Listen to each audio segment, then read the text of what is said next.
channel technical smart classes web development with PHP BCA 5th semester important question unit 2। तो unit 2 पे PHP का जो language है उसके बारे में आपका जो कंट्रोल स्टेटमेंट्स है और क्या क्या चीज़ें हैं उनके बारे में प्रोग्रामिंग वाले कॉन्सेप्ट है। तो देख लेते हैं कौन कौन से हैं इस पर। सबसे पहले सिलेबस देख लीजिए।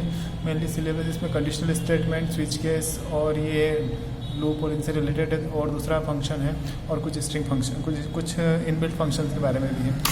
तो देख लेते हैं कौन कौन से क्वेश्चन। सबसे पहला क्वेश्चन है most important question, what is conditional control decision statement. मतलब कंडीशनल स्टेटमेंट को 2 या 3 नाम से जाना जाता है। कंट्रोल स्टेटमेंट भी बोलते हैं, डिसीजन मेकिंग स्टेटमेंट भी होते हैं। मतलब जब कोई कंडीशन होती है उस पर कोई डिसीजन लिया जाता है तो, या फिर कोई कंडीशन पर कोई डिसीजन लिया जाता है तो वो कंडीशनल स्टेटमेंट्स होते हैं। तो इसमें ये फिल्स आते हैं, ये फिल्स के टाइप होते हैं। इफ़ के बहुत सारे टाइप होते हैं, 3 से 4 नेस्टेड इफ। उसके बाद फिर लूप्स भी आते हैं, लूप के टाइप भी आते हैं, और स्विच स्टेटमेंट भी आता है। तो क्वेश्चन घुमा फिरा के कंडीशनल स्टेटमेंट में बहुत लंबा चौड़ा क्षेत्र हो जाता है। तो आपको इफ एल्स भी पूछ सकता है, लूप भी पूछ सकता है, या फिर वो स्विच स्टेटमेंट भी पूछ सकते हैं। तो सब तीनों चारों के बारे में आपको पता होना चाहिए। तो आप आसानी से इसमें लिख सकते हो क्योंकि सभी लैंग्वेजेस में सेम ही रहता है, थोड़ा सा सिंटेक्स चेंज हो जाता है। तो आपको पुराना अगर किसी लैंग्वेज का आता है तो आप आराम से उसको चेंज करके लिख सकते हैं। यहाँ पर ये क्वेश्चन बहुत ईजी और इम्पॉर्टेंट भी है। Looping statements in PHP explain while for and do while loop, ये कॉमन क्वेश्चन है, सभी लैंग्वेजेस में रहता है। तो लूपिंग स्टेटमेंट ऐसे स्टेटमेंट जिनको एक बार लिखो, एक स्टेटमेंट को बार बार एग्जीक्यूट किया जाता है जब तक कि कंडीशन फॉल्स ना हो जाए। तो ये लूप्स का कंडीशन जब तक ट्रू रहेगा जब तक वो चलते रहते हैं, एक ही टास्क को रिपीट करता रहता है। तो ये लूप्स 3 टाइप के हैं। इन लूप्स के बारे में आपको सिंटेक्स सहित एग्जाम्पल से समझा देना तो अच्छे मार्क्स आपको मिल जाएंगे।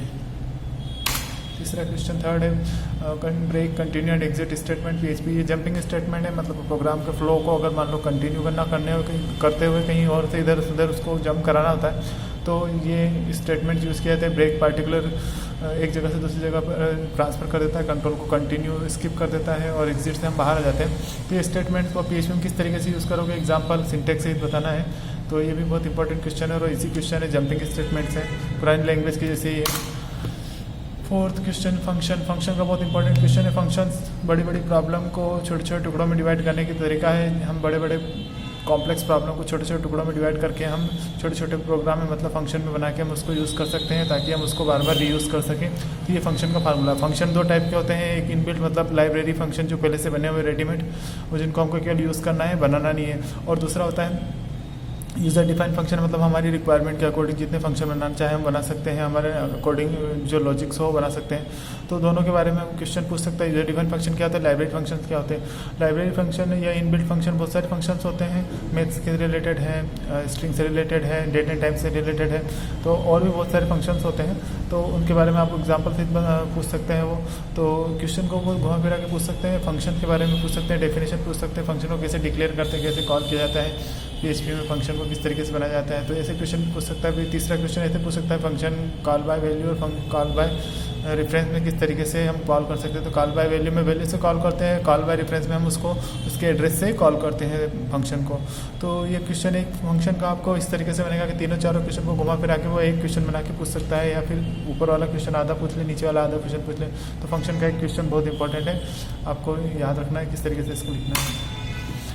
अगला क्वेश्चन है what do you understand by string manipulation. मतलब स्ट्रिंग को मैनिपुलेट करने वाले जो चीज़ें हैं उसको आपको यहाँ बताना है। तो स्ट्रिंग को मैनिपुलेट मतलब स्ट्रिंग को हम चेंज कैसे कर सकते हैं। तो स्ट्रिंग के मेनली जो फंक्शंस होते हैं, स्ट्रिंग के जो हेडर जो बाय डिफ़ॉल्ट जो इनबिल्ट फंक्शन आते हैं, उन फंक्शन की मदद से हम स्ट्रिंग को मैनिपुलेट कर सकते हैं। तो उन्हीं फंक्शंस के बारे में आपको सिंटेक्स और एग्जाम्पल के साथ बताना है। तो ये भी इंपॉर्टेंट क्वेश्चन है। ये वाला क्वेश्चन पिछली यूनिट में भी था, तो आप इसको अच्छे से कर लीजिएगा, दोनों यूनिट में कहीं पे भी आ जाए। तो स्ट्रिंग मतलब कैरेक्टर के जो ग्रुप होता है एक से ज़्यादा, उसको हम स्ट्रिंग बोलते हैं। स्ट्रिंग को हम किस तरीके से चेंज कर सकते हैं, तो इनबिल्ट फंक्शन के यूज़ करके हम स्ट्रिंग को चेंज कर सकते हैं। तो इनबिल्ट फंक्शन के सिंटेक्स आपको याद होना चाहिए और उनको किस तरीके से लिखना है ये भी आपको याद होना चाहिए। तो ये भी पुरानी लैंग्वेजेस जैसे ही क्वेश्चन है, पुरानी लैंग्वेजेस में अपन ने पढ़ा था C++, जावा में, इनमें तो वैसे ही क्वेश्चन है, बस थोड़ा सा PHP का स्क्रिप्ट चेंज हो गया है।